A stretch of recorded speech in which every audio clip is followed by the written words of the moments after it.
The year was 1966, and the sky was not the limit. The space race dominated headlines when the Soviet Union bested America with a soft landing on the moon. Months later, America's NASA Surveyor 1 touched down on the lunar surface.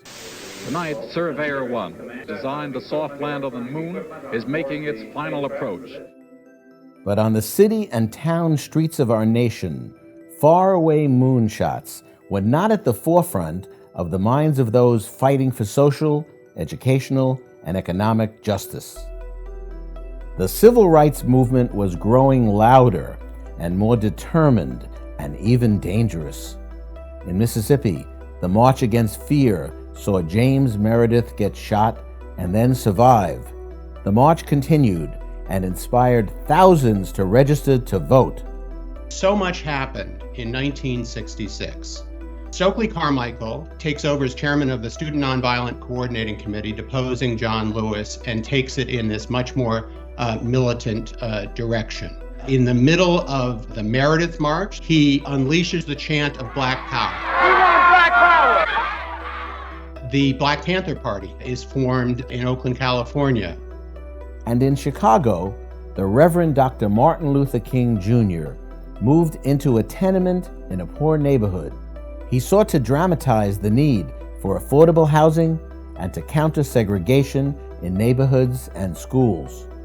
There were calls for the establishment of Black Studies programs, and campus protests demanded colleges and universities enroll more students from underrepresented groups. 1 year earlier, in May 1965, Dr. King spoke in Colton Auditorium at Queens College about the need for greater educational access. The problem is becoming even more critical today because of a lack of educational opportunities, because of discrimination, because of a denial of apprenticeship training. We as a people have been limited by and large to unskilled and semi-skilled labor, not because we didn't have the ability to do the job, but because opportunities denied us the training necessary to do them. Here in New York State, Governor Nelson Rockefeller and the state legislature were negotiating the budget in Albany during the winter of 1966. CUNY officials, well aware of campus protests connected with civil rights struggles, began working with Black and Puerto Rican legislators to craft a new university program. We wanted to create a program so that the injured of our society could occupy positions of power. The term SEEK came out of that. We decided to set up a program under which we would have criteria that would enable these young people to be admitted to the city university. Education gives people the tools with which to compete in the marketplace. Without it, you're walking around with a real handicap. With it, you have a chance to compete. Much is made of the so-called midnight march. We met with Tony Travia. We explained to him that there would be the inability for him to be re-elected speaker if our votes were not available. That night, the SEEK program was born. On July 5th, 1966, the Search for Education, Elevation, and Knowledge program, known as SEEK, was signed into law.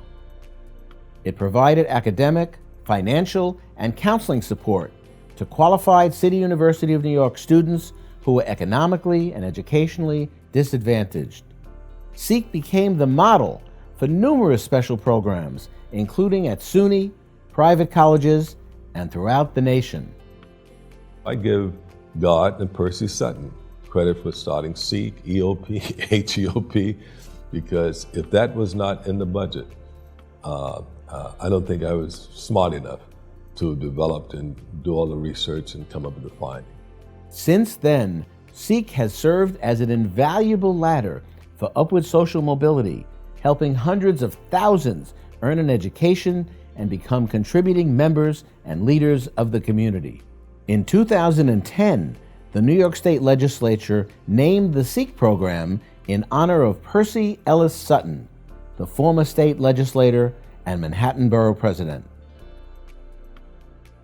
The Sikh program is such an important part of my grandfather's legacy. Of all the things that he did, the Sikh program was one of the two things that he was most proud of. Education has always been the most defining vehicle for advancement and kind of the avenue to the middle class.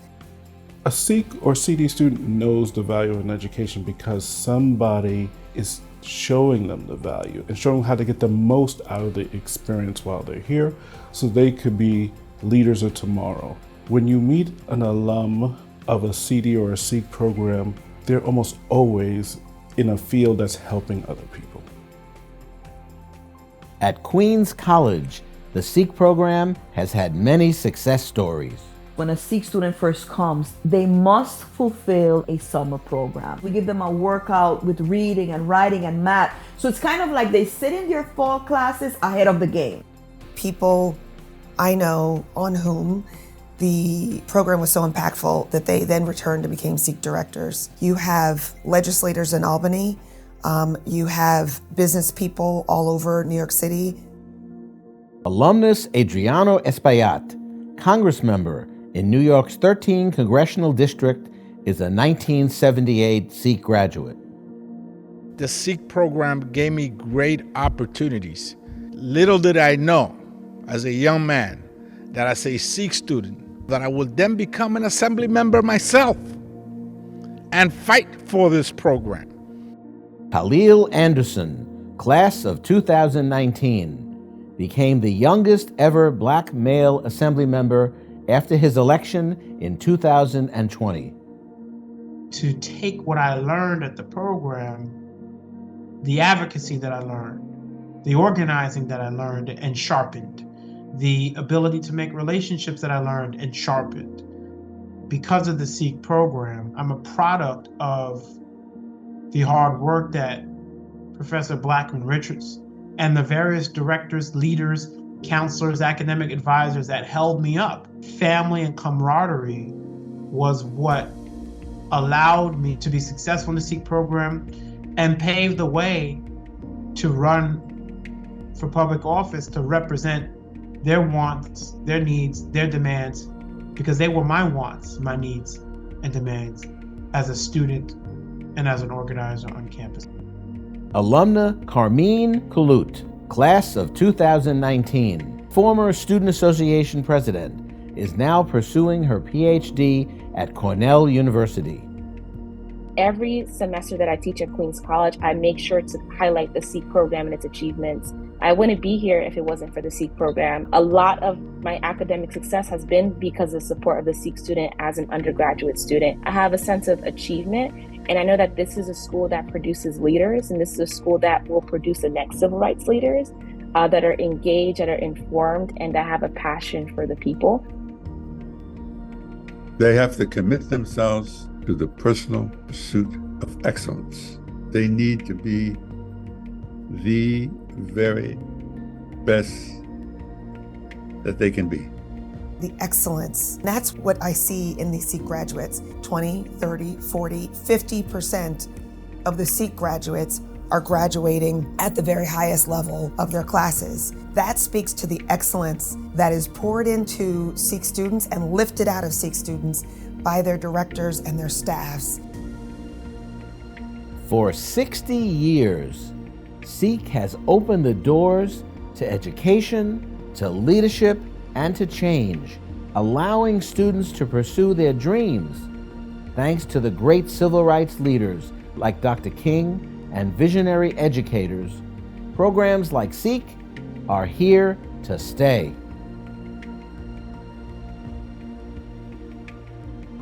I was selected by the President of the United States to be a delegate to one of the most important conferences that the United States engages in. It was then called the G7 conference. And when I got to South Africa, there were numerous young people who were doing advanced work, who came to celebrate with me to talk about how beneficial the Sikh program had been and to thank me for my participation.